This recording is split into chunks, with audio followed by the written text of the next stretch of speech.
guys, nandito tayo ngayon sa Okada, okay, sa Pasay. Ita-try natin tong medley buffet. Excited na ako, gutom na ako guys. So let's try medley buffet. Update ko kayo kung anong meron dito and kung kamusta ang lasa ng kanilang pagkain and experience sa buffet na ito. See ya!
So guys, kakataos lang kumain dito sa medley buffet. Ay, kasarap naman na experience na yun guys. Yung food nila, masarap ng pagkakaluto, masarap ng pagkakatimpla ng kanilang mga beef. Ay, tapos yung salmon. Ay, masarap din yung kanilang salmon. Pero tumatak sa akin guys talaga is yung kanilang mga maliban doon sa beef, no? Tumatak din sa akin yung iba-iba nilang keso dun sa kanilang cheese room.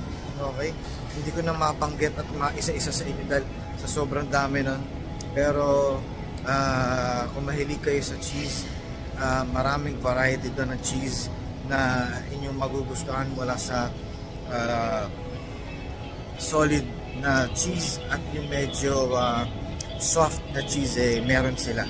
Tapos hindi lang yun, meron din sila ng mga cold cuts na nagustuhan ko din. Okay, very ano bang tamang term, very exquisite. Exquisite. Tapos nagustuhan ko din yung kanilang honey, yung iba-ibang honey. Pero ang tumatak sa akin doon sa mga honey nila, yung meron chili na honey, tapos yung may herbs na honey. At dyan, marirecommend ko sa inyo guys.